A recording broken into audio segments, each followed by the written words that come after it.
ومن يطع الله والرسول فأولئك مع الذين أنعم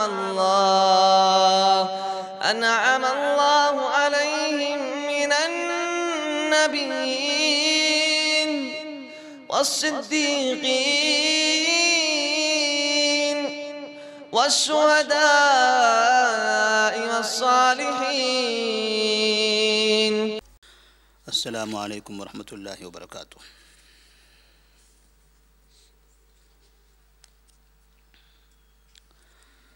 الحمد للہ رب العالمین والصلاة والسلام علی رسولہ الامین وعلی آلہ وصحبہ اجمعین ومن تبعہم بإحسان الی یوم الدین، اما بعد، فأعوذ باللہ من الشیطان الرجیم، بسم اللہ الرحمن الرحیم۔ وما كان لبشر أن يكلمه الله إلا وحيا أو من وراء حجاب أو يرسل رسولا فيوحي بإذنه ما يشاء إنه علي حكيم۔ سیرت النبی کے سلسلے میں آج کے درس کا عنوان ہوگا شریعت کیسے نازل ہوئی۔ جس شریعت کو ہم مانتے ہیں، جس شریعت کو ماننے والے کو مسلمان کہتے ہیں، جو مسلمانوں کا دین اسلام ہے، یہ اللہ تبارک و تعالیٰ کا نازل کردہ دین ہے۔ تو اللہ تبارک و تعالیٰ نے کس طرح سے یہ دین نازل کیا ہے؟ ہم یہ جانتے ہیں کہ یہ دین اللہ تبارک و تعالیٰ نے جبرائیل علیہ السلام کے واسطے سے نبی کریم صلی اللہ علیہ وسلم پر نازل فرمایا۔ نبی صلی اللہ علیہ وسلم ہمارے اور اللہ کے درمیان میں ایک واسطہ ہیں، آپ پیغمبر ہیں۔ اللہ نے اکیلے آپ کو بتایا اور اکیلے آپ نے ساری دنیا کو بتایا۔ اسی لیے کہا گیا کہ نبی کریم صلی اللہ علیہ وسلم ہی تنہا آئیڈیل ہیں۔ لقد کان لکم فی رسول اللہ اسوۃ حسنہ۔ تو کوئی بھی مسلمان، ایک کامل مسلمان، کامل مومن اسی وقت ہو سکتا ہے جب وہ کسی عالم، کسی ولی، کسی امام، کسی محدث، کسی فقیہ، ان تمام سے اوپر جا کر نبی کریم صلی اللہ علیہ وسلم کو اپنا آئیڈیل بنائے۔ کیونکہ اللہ نے یہ دین کسی امام پر نازل نہیں کیا، کسی ولی پر نازل نہیں کیا، کسی پیر پر نازل نہیں کیا، اور نہ ان کو آئیڈیل بنایا۔ قرآن مجید میں جس کی پیروی کا حکم دیا گیا ہے، جس کو آئیڈیل بنایا گیا ہے، وہ ہے نبی صلی اللہ علیہ وسلم۔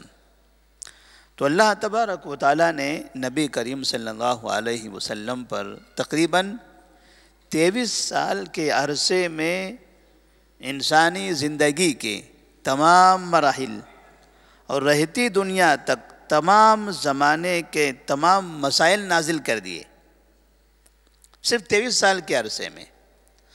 آپ کو نبی بنایا گیا تھا 40 سال کی عمر کے بعد، اور آپ کا انتقال ہو گیا 63 سال کی عمر میں۔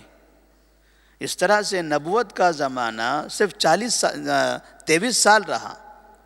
اس 23 سال میں پہلی وحی جو نازل ہوئی تھی، اقرأ بسم ربک الذی خلق خلق الانسان من علق اقرأ وربک الاکرم الذی علم بالقلم علم الانسان ما لم يعلم۔ یہاں سے اس کی ابتدا ہوتی ہے۔ مکہ میں آپ 13 سال رہے، مکہ میں 13 سال میں تسلسل کے ساتھ ہمارے شریعت، ہمارا دین نازل ہوتا رہا۔ بہت سے ایسے مسائل تھے جو مکہ میں نازل نہیں ہوئے، جیسے اذان۔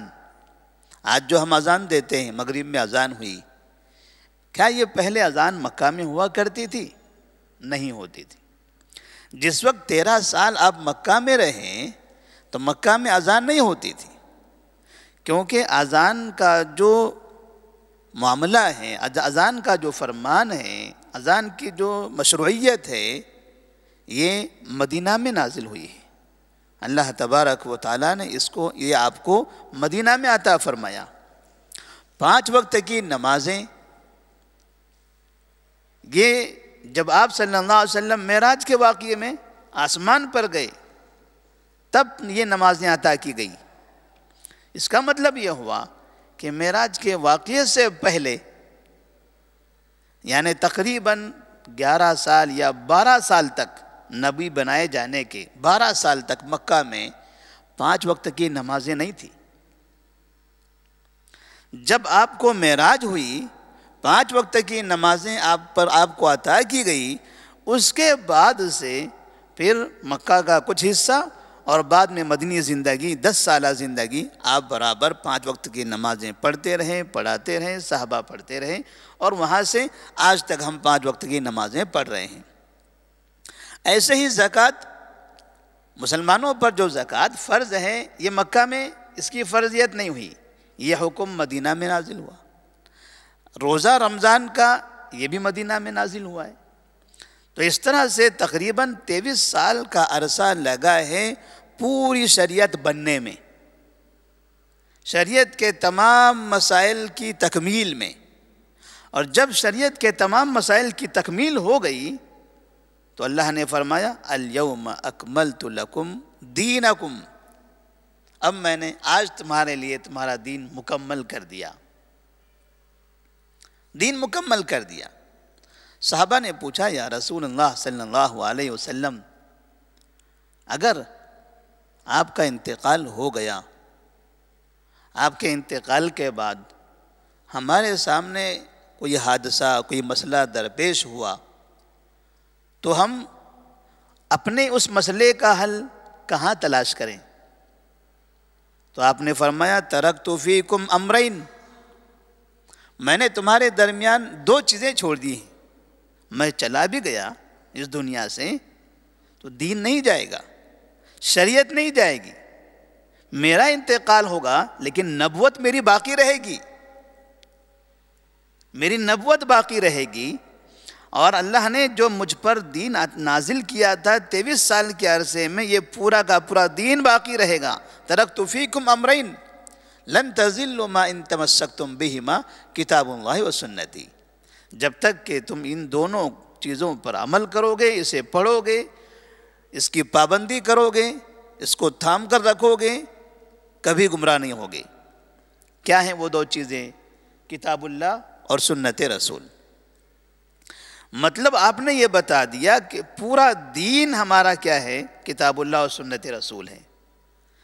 23 سال کے عرصے میں نبی پر کیا نازل ہوا؟ قرآن اور حدیث۔ نبی پر جو چیزیں نازل ہوئی تھی وہ کیا ہے؟ قرآن اور حدیث۔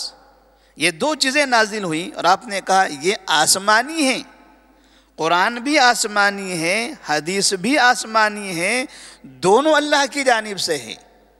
قرآن اللہ کا کلام ہے، الفاظ بھی اللہ کے ہیں، معنی بھی اللہ کے ہیں، اور حدیث الفاظ میرے ہیں، نبی کے، اور معنی اللہ کا ہے۔ اس کا جو مفہوم ہے، جو معنی ہے اس میں وہ اللہ کا ہے، لیکن اللہ نے جو بتایا مجھے، میں نے اسے اپنے انداز میں بتا دیا، میرے اپنے جملے میں میں نے بولا، یہ حدیث ہے۔ حدیث نبی کے الفاظ ہیں، لیکن قرآن کے الفاظ بھی اللہ کے ہیں، معنی بھی اللہ کے۔ تو مطلب یہ کہ دونوں چیزیں اللہ کے پاس سے ہیں، اس کو وحی کہتے ہیں۔ جب آپ سنتے ہوں گے وحی نازل ہوئی، وحی نازل ہوئی، تو وحی کا مطلب قرآن اور حدیث دونوں بھی۔ تو یہ وحی کیسے نازل ہوتی تھی؟ اسی وحی کو ہم دین کہتے ہیں۔ 23 سال میں جو نازل ہوا یہی ہمارا دین ہے۔ تو ہمارا دین کس طرح سے نازل ہوا؟ جیسے ہم نے بتایا کہ ضرورت کے حساب سے، حالات کے اعتبار سے اللہ تبارک و تعالی وقتاً فوقتاً مسائل نازل کرتا رہا۔ بہت سے مسائل مکہ کے 13 سال گزر گئے تب بھی نازل نہیں ہوئے. جیسے زکوٰۃ تو مدینے میں نازل ہوئی. صحابہ مکہ میں زکوٰۃ نہیں ادا کرتے تھے. صدقہ، خیرات، مدد کرنا، تعاون کرنا، جیسے خدیجہ رضی اللہ تعالیٰ عنہ نے کہا تھا نبی صلی اللہ علیہ وسلم یتیموں کی، بیوہ کی، مساکین، فقراء سب کی مدد کرتے تھے. یہ جو لوگوں کی ہمدردی، لوگوں کا تعاون، لوگوں کی مدد یہ تو تھی. لیکن زکوٰۃ جو کہتے ہیں، جس کو ہم کہتے ہیں کہ سال میں ایک مرتبہ واجب ہو جاتی ہے، یہ زکوٰۃ کی فرضیت مدینہ میں ہوئی تھی. اس طرح سے اور کئی مسائل ہیں جو ترتیب سے الگ الگ اوقات میں نازل ہوئے تھے. اس کا طریقہ کیا تھا؟ ایک طریقہ تو یہ تھا کہ آپ صلی اللہ علیہ وسلم سوئے رہتے اور آپ کو خواب میں وہ چیزیں دکھائی جاتی. کوئی چیز آپ کو خواب میں دکھائی جاتی اور آپ کا جو خواب ہوتا وہ خواب سچ ہو جاتا. جیسے ہم نے شروع میں پڑھا تھا کہ وہی جو نبوت کی جو ابتدا ہے وہ ابتدا خواب سے ہوئی کہ آپ خواب دیکھتے تھے اور آپ کے خواب مکمل سچ ہو جاتے تھے. ایک مرتبہ جب آپ مدینہ منورہ میں تھے، آپ نے خواب دیکھا رات میں کہ میں مکہ میں ہوں، کعبے کا طواف کر رہا ہوں. صحابہ رضی اللہ تعالیٰ عنہ سے آپ نے کہا میں نے ایسے خواب دیکھا ہے. صحابہ نے کہا یا رسول اللہ آپ نے خواب دیکھا ہے، خواب سچا ہے. اس کا مطلب یہ ہوا کہ مکے والوں نے ہم کو وہاں سے بھگایا، ہمیں پریشان کیا، ہم مدینہ میں آ کر رہ گئے. تقریباً 6 سال گزر چکے ہیں مدینہ میں رہتے ہوئے، ابھی تک ہماری مکہ واپسی نہیں ہوئی. آپ کا خواب یہ بتا رہا ہے کہ اب ہماری انتہائی امن کے ساتھ مکہ میں کعبے کے پاس واپسی ہوگی اور ہم وہاں کا طواف کریں گے، کوئی ہمارا نقصان نہیں کر سکے گا. اور اس کے بعد آپ صلی اللہ علیہ وسلم صحابہ رضی اللہ تعالیٰ عنہم کی تقریباً 1400 صحابہ کو لے کر آپ مکہ کی طرف چل دیے. صلح حدیبیہ کا واقعہ اسی کی طرف اشارہ ہے. وہ خواب کا واقعہ تھا، اس خواب کی تکمیل ہو رہی تھی. وہ لوگوں نے اس سال تو روک دیا، لیکن آئندہ سال امن کے ساتھ آپ داخل ہوئے. جنگ بندی کا اعلان ہوا، آپ اور ہم دونوں ایک دوسرے سے جنگ نہیں کریں گے. اسلام تو یہی چاہتا تھا، نبی بھی یہی چاہتے تھے. کیوں ہم لڑائی کریں آپ سے؟ ہم لڑائی کرنے کے لیے نہیں. گمراہی کرنے والے، کفر کرنے والے، شرک کرنے والے، برائی کا ارتکاب کرنے والے سے لڑائی کرنا یہ داعی کا کام نہیں ہے، یہ مبلغ کا کام نہیں ہے، یہ تبلیغ کا کام نہیں ہے. اگر کوئی دعوتی کام کر رہا ہے، تبلیغ کا کام کرتا ہے اور وہ گمراہ آدمی سے لڑائی کرتا ہے، گناہ کرنے والے سے جھگڑے کرتا ہے، برائی کا ارتکاب کرنے والوں کو مارتا ہے، دھمکیاں دیتا ہے، تو آپ نے سمجھ جانا یہ داعی اور مبلغ نہیں ہے، یہ انتہائی برا آئیڈیل انسان ہے، برا انسان ہے معاشرے کا.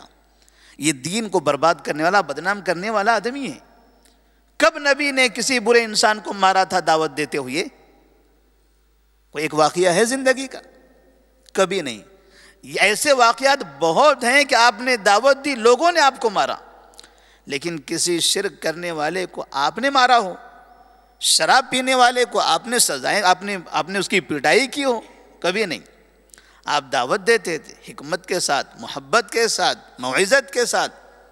یہ ایک داعی کا کام ہوتا ہے. اور ہمارے مسلمانوں میں بہت سے داعی، بہت سے مبلغین، بہت سے تبلیغی ایسے ہیں دعوتی کام کرتے ہیں، مخالفین کو مارتے ہیں. کوئی ان پر اعتراض کرے ان پر حملے کر بیٹھتے ہیں، قاتلانہ حملے تک کرتے ہیں، ان کے گھروں میں گھس جاتے ہیں. تو یہ اسلام کے داعی نہیں ہیں. اسلام کو بدنام کرنے والی جماعتیں ہیں ایسی جو مسلمانوں پر ان کی برائی کی وجہ سے یا مخالفت کی وجہ سے ان پر حملے کرنے لگے. نبی کریم صلی اللہ علیہ وسلم صلح حدیبیہ کے بعد دوسرے سال امن کے ساتھ مکہ میں داخل ہو گئے. یہاں آپ کے خواب کی تکمیل ہو گئی. تو ایک طریقہ تو یہ تھا وحی کا کہ آپ کوئی خواب دیکھتے تھے اور وہ خواب سچا ہو جاتا تھا. اور اس طرح سے کئی خواب کے واقعات حدیث میں موجود ہیں. دوسرا طریقہ وہی نازل ہونے کا، ایک طریقہ کہ اللہ تبارک و تعالیٰ خواب میں وہ چیزیں آپ کو بتا دیتا اور آپ وہ کر دیتے. تو آپ نے جو خواب میں دیکھا ہے امت کو جو بتا دیا وہ دین ہے. اللہ کے نبی کے علاوہ دنیا کا کوئی بھی انسان خواب دیکھے اور اپنا خواب آ کر سنا دے کہ میں ولی ہوں، میں پیر ہوں، میں بزرگ ہوں، میں محدث ہوں، میں فقیہ ہوں، میں نے یہ خواب دیکھا ہے اب آپ کے لیے دین ہو گیا، تو آپ سمجھ جائیے وہ انسان جھوٹا انسان ہے.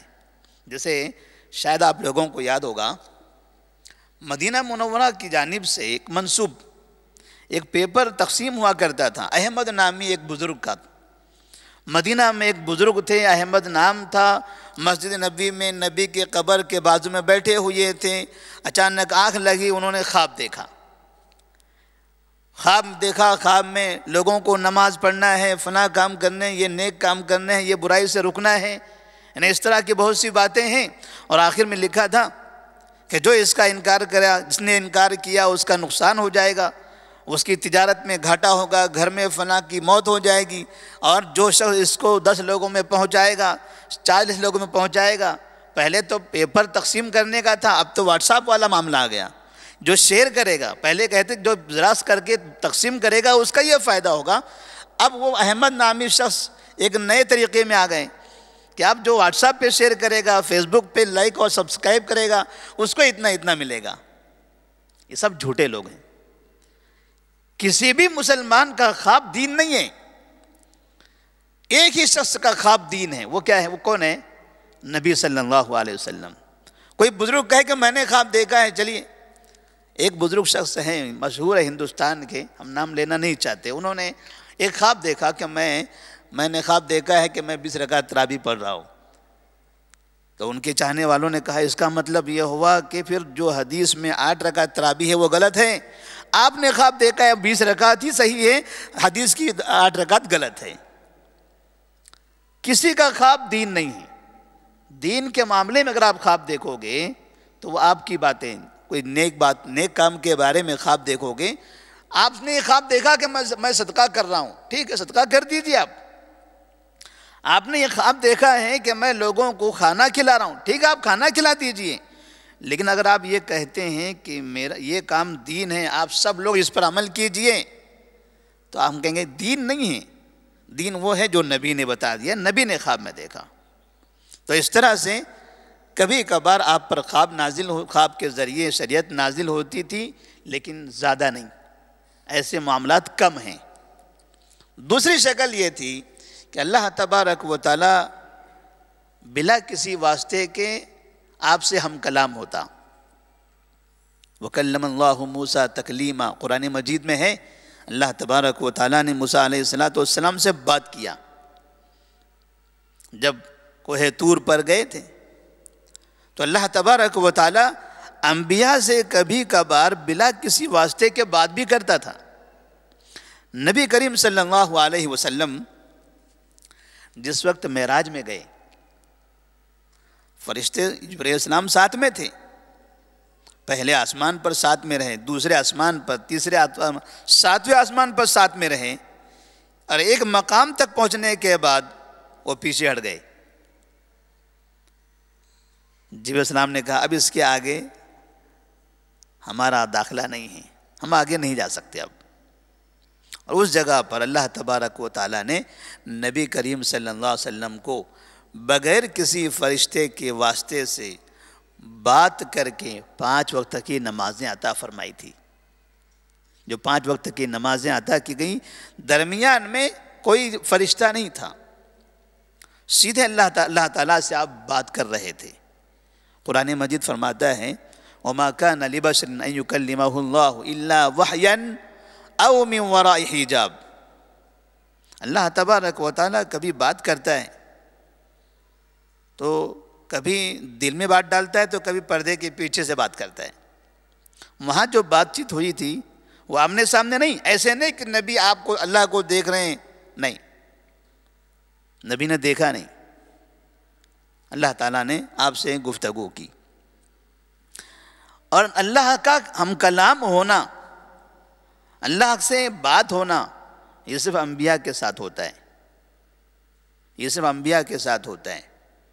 ہم نے بہت سی کتابیں پڑھی ہیں، بہت سے واقعات سنے ہیں بزرگوں کے، فلاں نے اللہ سے بات کیا، فلاں جگہ پر ایک بزرگ بیٹھے ہوئے تھے، آنکھ بند کی اور چلے گئے اللہ کے پاس، اللہ سے ہم کلام ہو گئے۔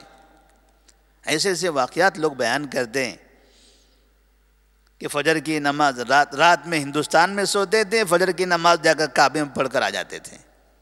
کیسے جاتے تھے؟ راکٹ میں بیٹھتے تھے وہ زمانے میں۔ ابھی تک تو انسان راکٹ میں بیٹھ کر نہیں جا رہا ہے کہیں پر، لیکن بزرگ ایسے بیٹھ کر چلی بھی جا رہے تھے۔ اس طرح سے بہت سے خرافات وحی کے سلسلے میں بتانے کا مطلب یہ ہے کہ جس طرح سے مسلمانوں نے دین کو بگاڑنے کے لیے دین کے جتنے راستے ہو سکتے ہیں تمام راستوں کا استعمال کیا ہے، وہیں پر نبی کا جو راستہ تھا، اللہ اور نبی کے درمیان کا جو واسطہ تھا، جو رشتہ تھا، اس رشتے میں بھی مسلمان داخل ہو گئے اور وہاں بھی دین کو برباد کر دیا۔ وہی جو نبی کے لیے خاص تھی اس کو اپنے لیے بنا لیا۔ خواب جو اللہ کی جانب سے نبی پر نازل ہوتا تھا، وہ سچا خواب جو دین تھا، اسے بھی اپنے لیے بنا لیا۔ اللہ جو ہم کلام ہوتے تھے نبی سے، لوگوں نے، بزرگوں نے، بہت سے بزرگ مطلب اپنے آپ کو بزرگ کہنے والے یا لوگوں نے جن کو بزرگ کہہ دیا، انہوں نے اللہ سے ہم کلام ہونے کا خود کے لیے بنا لیا۔ تو وہی کہ اس سلسلے میں بنیاد جہاں پر ہے وہاں پر ایسے افراد داخل ہو گئے اور دین کو برباد کرنے لگے۔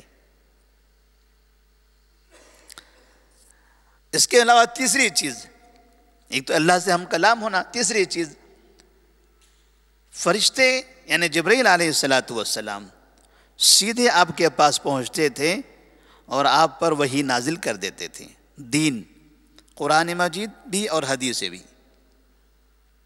جیسے سب سے پہلے جبرائیل علیہ السلام غار حرا میں آئے، وہاں آ کر انہوں نے پہلی آیت آپ کو عطا کی، اقرأ بسم ربک الذی خلق، خلق الانسان من علق۔ اس جگہ پر جبرائیل علیہ السلام نہ اپنی اصلی شکل میں تھے نہ انسانی شکل میں تھے۔ جبرائیل علیہ السلام نبی کے پاس تین حالتوں میں آتے تھے، کبھی ان کی اپنی اصلی حالت میں، اور کبھی کسی انسانی حالت میں، اور کبھی غائب، بغیر دکھائی دیے پہنچ جاتے تھے۔ بات ہوتی تھی لیکن دکھائی نہیں دیتے تھے۔ فرشتے ہمیں دکھائی دیتے ہیں، ہم نے جمعہ کے بارے میں سنا ہے نا کہ جمعہ کے دن فرشتے دروازے پر کھڑے ہوتے ہیں، خطیب کے خطبے پر منبر پر جانے سے پہلے دفتر لے کر نام لکھتے ہیں۔ کبھی ایسا چیک کیا ہے آپ نے دروازہ ٹٹول کر دفتر کہاں ہے، قلم کہاں ہے، فرشتے کہاں ہیں؟ نہیں۔ مساجد میں دینی مجلس ہوتی ہے، فرشتے اطراف میں مجلس کو گھیر لیتے ہیں، اب آپ ٹٹول کر دیکھ لیں بازو میں، نہیں معلوم ہوگا۔ یعنی کس طرح سے وہ مخلوق ہے وہ اللہ بہتر جانتا ہے۔ یعنی کہیں اگر غائب ہیں تو ہمارا ہاتھ لگ جائے ایسا بھی نہیں ہوتا ہے۔ تو ایک طریقہ وہ بھی تھا۔ ایک مرتبہ عمر فاروق رضی اللہ تعالیٰ عنہ نبی کریم صلی اللہ علیہ وسلم کے ساتھ بیٹھے ہوئے تھے، تو کہتے ہیں ایک آدمی آیا، رجل یطیل السفر اشعث اغبر یمد، رجل شدید بیاض الثیاب شدید سواد الشعر لا یری علیہ اثر السفر ولا یعرف منا احد۔ ایک آدمی آیا، مکمل سفید کپڑے، کالے بال، شہر کا کوئی پہچانا ہوا بھی نہیں تھا، اور سفر کی علامتیں بھی نظر نہیں آ رہی تھی۔ ایسا بھی نہیں کہ مسافر ہے، کچھ چہرے سے بدن سے سمجھ میں آئے کہ مسافر ہے، مسافر بھی نہیں لگتا تھا، اور یہاں کا بھی نہیں تھا کوئی پہچانے اسے۔ سیدھے نبی کے پاس آتا ہے اور فَأَسْنَدَ رُكْبَتَيْهِ إِلَىٰ رُكْبَتَيْهِ وَوَضَعَ كَفَّيْهِ عَلَىٰ فَخِذَيْهِ، اپنے گھٹنوں کو نبی کے گھٹنے سے ملا دیتا ہے، یعنی جس طرح سے بیٹھتے ہیں سامنے سے گھٹنا ملا دیا، اور اپنے ہاتھوں کو نبی کے ران پر رکھا۔ وقال یا محمد اخبرنی مل اسلام۔ عمر فاروق رضی اللہ تعالیٰ عنہ بیان کر رہے ہیں کہ ایسا ایک آدمی آیا، ہماری مجلس میں ہم بیٹھے ہوئے تھے نبی کے ساتھ، وہ آیا اور آ کر سیدھے نبی کے اتنے قریب بیٹھ گیا کہ گھٹنے سے گھٹنا قریب کر لیا اور آپ کے ران پر اپنا ہاتھ رکھ دیا اور کہنے لگا یا محمد اخبرنی مل اسلام، مجھے بتائیے اسلام کیا ہے؟ قال ان تشهد ان لا الہ الا اللہ وان محمدا رسول اللہ وتقیم الصلاة وتؤتی الزکاة وتصوم رمضان وتحج البیت ان استطعت الیہ سبیلا۔ قال صدقت۔ تو اس آدمی نے نبی کا یہ جواب سننے کے بعد کہا بالکل صحیح کہہ رہے ہیں آپ۔ فعجبنا له يسأل ويصدق، ہمیں تعجب ہو گیا، یہ آدمی پتہ نہیں کون ہے، اجنبی ہے ہمارے لیے، سوال بھی کر رہا ہے اور جب نبی جواب دیتے تو کہہ رہا ہاں بالکل صحیح، بالکل صحیح۔ مطلب کیا ہوا اس کا؟ اس کا مطلب یہ ہوا کہ جواب اس کو پہلے سے معلوم ہے، جواب پہلے سے معلوم ہے، اس کا مطلب ہاں آپ صحیح کہہ رہے ہیں، بالکل صحیح کہہ رہے ہیں آپ، تو جواب آپ کو پہلے سے پتہ ہے۔ اس طرح سے کئی سوالات ہوئے، سوالات، یہ واقعہ مکمل ہو جانے کے بعد وہ شخص چلا گیا۔ نبی فرماتے ہیں اتدرون هل تدری یا عمر، اے عمر تم جانتے ہو یہ آدمی کون تھا؟ هذا جبریل اتاکم یعلمکم دینکم، یہ جبرائیل علیہ السلام تھے، وہ تمہارے پاس تمہارا دین سکھانے کے لیے آئے تھے۔ اس کا مطلب یہ ہوا کہ جبرائیل علیہ السلام کبھی کبھار انسانی شکل میں آتے تھے، نبی کو بھی نظر آتے تھے اور صحابہ بھی انہیں دیکھ لیتے تھے انسانی شکل میں، وہ آ کے چلے گئے، اب دوبارہ نہیں دکھائی دیں گے۔ تو اس طرح سے کبھی کبھار کیوں آئے تھے؟ اتاکم یعلمکم دینکم، تمہیں تمہارا دین سکھائیں۔ اس کا مطلب جبرائیل علیہ السلام نے جو سوال کی اسلام کیا ہے، ایمان کیا ہے، احسان کیا ہے، قیامت کب آنے والی ہے، قیامت کی نشانیاں کیا کیا ہیں، یہ جو سوالات تھے یہ حدیث میں ہیں۔ حدیث کیا ہے؟ دین ہے۔ تو اس طرح سے کبھی کبھار جبرائیل علیہ السلام انسانی شکل میں نبی کے پاس آ کر اس طرح اپنی اللہ کی جانب اللہ کا پیغام عطا دے دیتے تھے۔ یہ سلسلہ چلتا رہا 23 سال تک، اور کبھی کبھار جبرائیل علیہ السلام اپنی اصلی حالت میں رہتے تھے۔ جب آپ غار حرا سے نیچے اتر رہے تھے، پہلی وحی کے بعد دوبارہ آپ غار میں جاتے تھے، آنے لگے، راستے سے جا رہے تھے کہ اچانک اوپر سے آواز آئی ہے محمد۔ آپ نے دائیں بائیں ہر طرف دیکھا، کہیں کوئی نظر نہیں آ رہا ہے، اوپر دیکھا تو آپ کو پتہ چلا کہ کوئی شخص ہے جو کرسی پر بیٹھا ہوا ہے اور اس کے پر ہیں، پر اتنے چوڑے ہیں کہ ان پروں کی وجہ سے آسمان نظر نہیں آ رہا ہے، اتنے پھیلے ہوئے ہیں، افق کو پورے چھائے ہوئے ہیں۔ ایک طریقہ یہ بھی تھا، اور پھر وہاں سے یا ایھا المدثر قم فانذر وربک فکبر یہ آیت نازل ہوئی۔ تو کبھی جبرائیل علیہ السلام نبی کے پاس دین لے کر آتے تھے اس شکل میں، کبھی ایسا ہوتا تھا کہ آپ صلی اللہ علیہ وسلم کسی جگہ موجود ہیں، جبرائیل علیہ السلام آ جاتے، نہ کسی صحابی کو نظر آتے نہ نبی کو نظر آتے، لیکن محسوس ہوتا تھا کہ ہاں جبرائیل آئے ہیں، وحی نازل ہو رہی ہیں۔ وحی کا مطلب کیا ہوتا ہے؟ وحی کا مطلب ہوتا ہے دین کی باتیں، قرآن کی آیتیں یا جو شریعت ہیں وہ دل کے اندر داخل کر دینا۔ وحی کا مطلب دل میں داخل کرنا، اور جو چیزیں دل میں داخل ہو گئی وہ محفوظ ہو گئی۔ اسی لیے کوئی بھی چیز، کوئی بھی آیت نبی نے ایک مرتبہ سنا، وہ ہمیشہ کے لیے آپ کو یاد ہو گئی۔ قرآن میں ہے نا، اے محمد آپ جلدی دہرانے کی کوشش مت کرو، ان علینا جمعہ وقرآنہ فاذا قرأناہ فاتبع قرآنہ، یہ بار بار دہرا کر یاد رکھنے کی کوشش مت کرو۔ کوئی چیز ہم کو یاد کرنا ہو تو ہم کیا کریں گے؟ بار بار دہرائیں گے تاکہ پکا یاد ہو جائے۔ اللہ نے کہا نہیں، آپ کو اس کی ضرورت نہیں ہے، ایک مرتبہ ہم نے عطا کر دیا، یہ ہمیشہ کے لیے آپ کو یاد رہے گا۔ تو اس طرح سے نبی پر یہ دین نازل ہوتا رہا۔ تو ایک طریقہ یہ بھی تھا. اس طریقے کے بارے میں نبی فرماتے ہیں کہ یہ طریقہ میرے لیے بڑا خطرناک تھا. اس طرح سے جب وحی نازل ہوتی تھی تو آپ کے بدن پر پسینہ چھا جاتا تھا اور بدن بھاری ہو جاتا تھا، حتیٰ کہ اگر وحی کے دوران کبھی آپ سواری پر بیٹھے ہوئے ہوں تو سواری جھک جاتی تھی.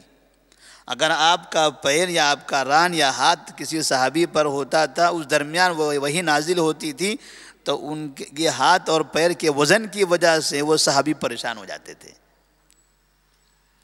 وہ اللہ ہی بہتر جانتا ہے. وحی کے یہ الگ الگ طریقے تھے. اللہ تبارک و تعالیٰ اس طریقے سے وحی نازل کرتا رہا. جب کسی نے سوال کیا، جواب کے لیے نبی نے وقت مانگا، وحی نازل ہوئی، جواب دے دیا گیا.